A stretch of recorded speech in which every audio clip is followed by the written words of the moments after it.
Alors pour faire suite aux deux précédentes vidéos sur le quatrième commandement, sur le commandement qui porte sur le sabbat dans le décalogue, je voudrais insister sur un point particulier qui est donné par Jésus-Christ lui-même dans le Nouveau Testament lorsqu'il dit, par exemple au chapitre 2, à la fin du deuxième chapitre de l'Évangile selon Marc, « Le sabbat a été fait pour l'homme et non l'homme pour le sabbat, de sorte que le Fils de l'homme est maître même du sabbat. » Ceci nous indique très particulièrement que dans le contexte de la venue du Christ, la signification du sabbat prend une dimension tout à fait nouvelle, on dirait accomplie, selon les propos même de Jésus, qui dit qu'il n'est pas venu pour abolir la loi ou les prophètes, mais bien pour les accomplir. Et le texte qui suit dans l'évangile de Marc va nous donner une illustration tout à fait particulière de cette déclaration qu'il vient de faire. Donc je vous lis les premiers versets du chapitre 3 de l'évangile selon Marc. Jésus entra de nouveau dans la synagogue. Il s'y trouvait un homme qui avait la main sèche, c'est-à-dire qui était paralysé de la main, qui ne pouvait pas la bouger. Ils observaient Jésus pour voir s'il le guérirait le jour du sabbat, afin de pouvoir l'accuser. Et Jésus dit à l'homme qui avait la main sèche, « Lève-toi là, au milieu. » Puis il leur dit, « Est-il permis le jour du sabbat de faire du bien ou de faire du mal, de sauver une personne ou de la tuer ?» Mais il gardait le silence, alors promenant ses regards sur eux avec colère, et en même temps navré de l'endurcissement de leur cœur, il dit à l'homme, « Étends ta main. » Il l'étendit et sa main devint saine. Les pharisiens sortirent et se consultèrent aussitôt avec les Hérodiens sur les moyens de le faire périr. Voilà, j'arrête ma lecture ici et je reprends un petit peu ce passage pour en expliquer quelques paramètres qui nous permettront de comprendre la portée de ce qui se passe. Pourquoi y a-t-il des gens dans cette synagogue qui, sachant que Jésus a le pouvoir de guérir des malades, il l'a démontré plusieurs fois déjà au cours de son ministère, pourquoi l'épient-ils, sont-ils en train de l'épier pour voir s'il va faire une guérison ce jour-là?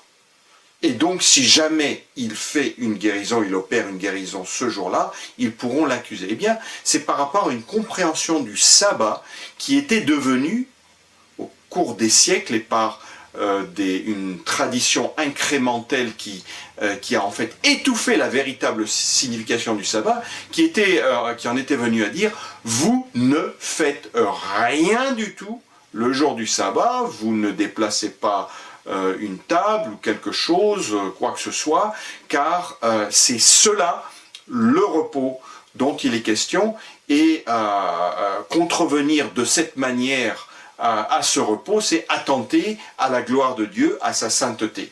Or, Jésus vient montrer que le sabbat est là pour guérir l'homme spirituellement. Il est là pour le réconcilier avec Dieu, pour montrer la grâce de Dieu à son égard. Dieu qui accorde le repos. Et à qui l'accorde-t-il en particulier? Eh bien, à ceux qui souffrent, à ceux qui sont malades, qui sont dans une situation de souffrance. Et donc, il rétablit totalement en sa personne, avec le pouvoir qui lui est donné, les pouvoirs qui sont les siens, il rétablit la signification du sabbat. Et ça nous ramène à ce qu'on avait dit lors des précédentes vidéos sur la signification du sabbat comme jour de repos dans le livre du Deutéronome. C'est-à-dire que le livre du Deutéronome, au chapitre 5, nous présente le repos du sabbat comme celui qui est le fruit d'une libération qui a été opérée par Dieu, parce que Dieu a libéré son peuple de l'esclavage, de la terre de servitude qui était pour le peuple d'Israël, l'Égypte, où ils avaient été esclaves pendant de nombreuses années. Donc Jésus vient accomplir, donner la pleine signification de cette libération. Ceux qui souffrent, ceux qui sont dans l'esclavage, dans la servitude, sont là pour être libérés. Et ceci nous ramène à sa déclaration, qui a été faite juste à la fin du second chapitre, lors d'une autre discussion sur le sabbat et sa véritable signification, où il a déclaré « le Fils de l'homme, c'est-à-dire lui-même, est le maître du sabbat. Il l'est pour en donner l'ultime signification qui est celle d'un repos où nous sommes invités à entrer. Donc, ne pas faire du bien, ne pas bouger le petit doigt le jour du sabbat alors que quelqu'un peut être guéri, c'est en fait nier totalement la signification originelle du sabbat.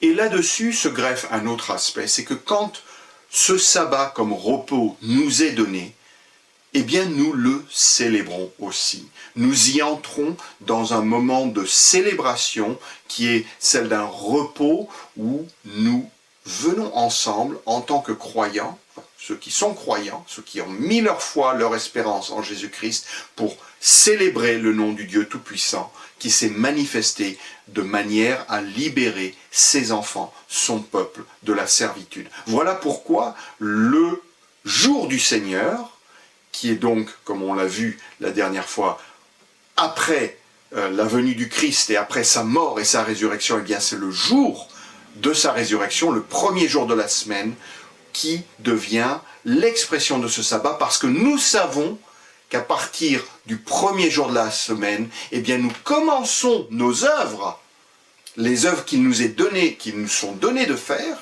nous les commençons avec la certitude que Dieu nous a déjà accordé le repos en Jésus-Christ, le Sauveur.